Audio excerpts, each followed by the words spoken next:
Welcome to the October housing market update from CoreLogic RP Data.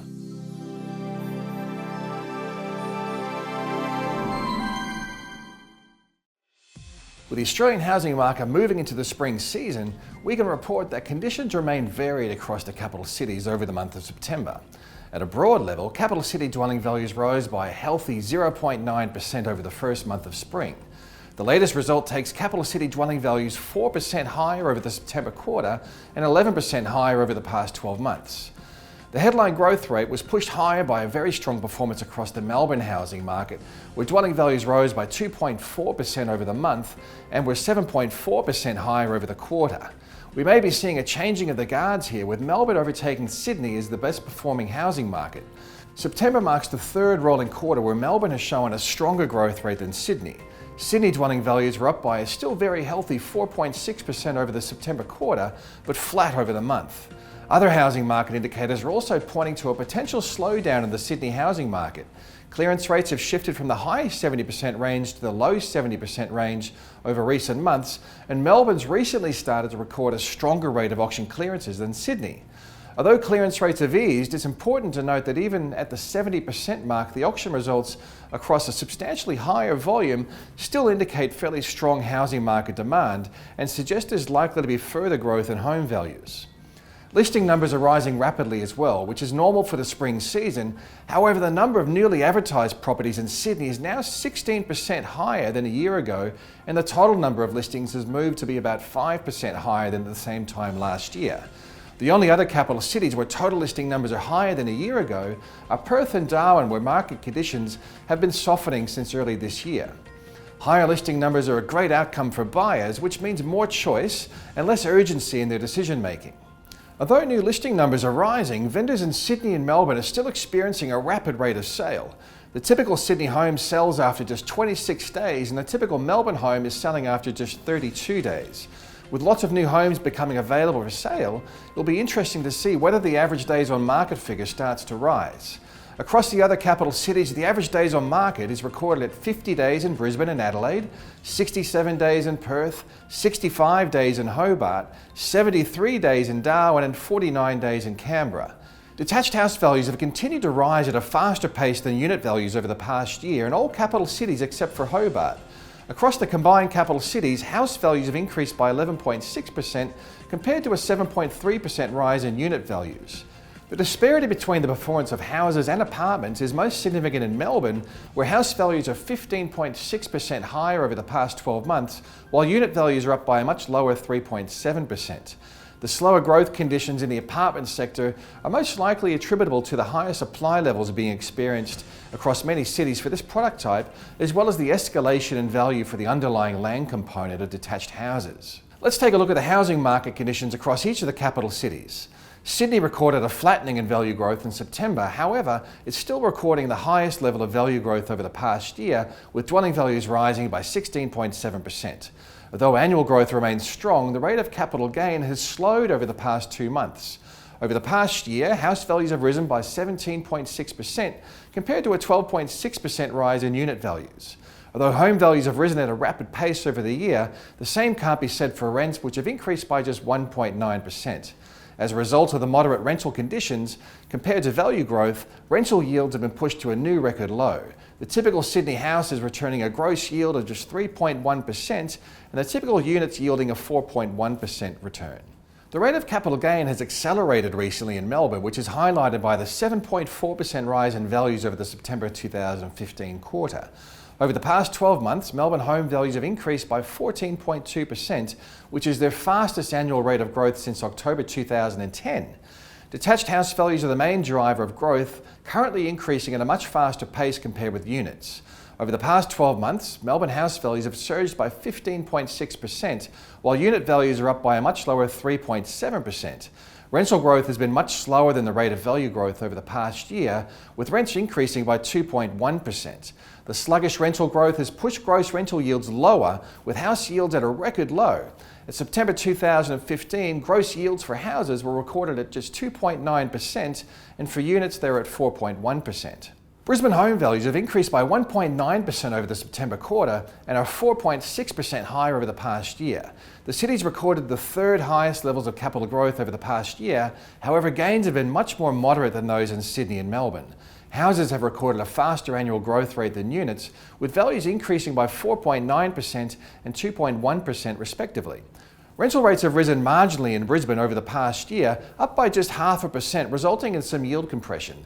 Despite the decline in gross yields, they remain much higher than most other capital cities at 4.3% for houses and 5.3% for units, which may act as an incentive for higher levels of investment across the Brisbane and the broader southeast Queensland housing markets. Home values in Adelaide have fallen by 1.6% over the 3 months to September and are 0.3% lower over the past 12 months.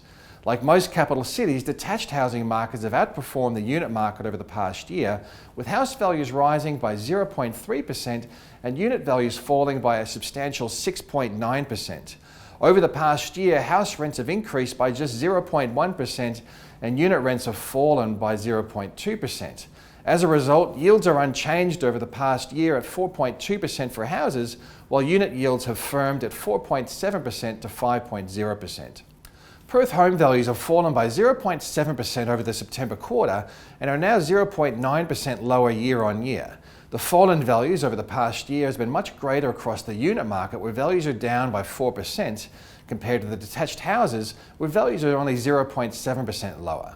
At the same time as home values are falling, so too are rental rates, with house rents down by 5.7% over the year and unit rents 7.4% lower.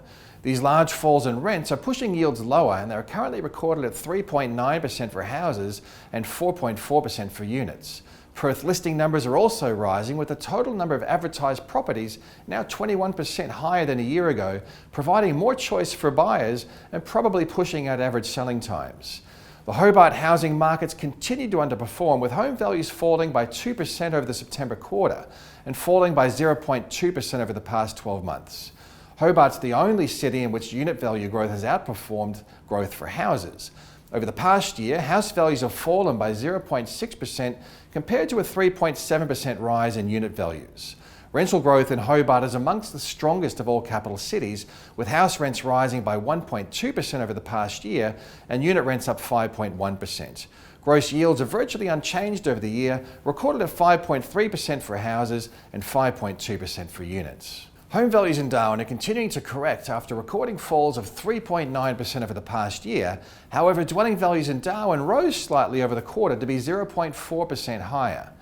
Unit values have experienced a much greater fall over the past 12 months, down 7.4% compared to house values, which are down by 3.1%. Relative to the fall in rents, value falls have been moderate over the past year. House rents have fallen by 11.6% over the past 12 months, and unit rents are down by 10.5%. As a consequence of the sharp fall in rents, yields have pushed much lower and now sit at 5.4% for houses and 5.8% for units. Canberra's housing market is showing very low levels of value growth, with values falling by 0.4% over the past quarter, but 0.6% higher over the past year. Over the past 12 months, house values have increased by 1.1%, while unit values have fallen by 7.4%. While values have been falling, rental rates have recorded some moderate increases. House rents have increased by 1% over the past year, and unit rents are up by 1.3%. House yields are unchanged over the year at 4.1%, while unit yields have increased from 4.8% a year ago to be 5.1% currently. The capital city housing markets remain extremely diverse. Home values have recorded strong growth over the past year in Sydney and Melbourne, moderate growth in Brisbane and Canberra, while values have fallen across the remaining 4 capital cities.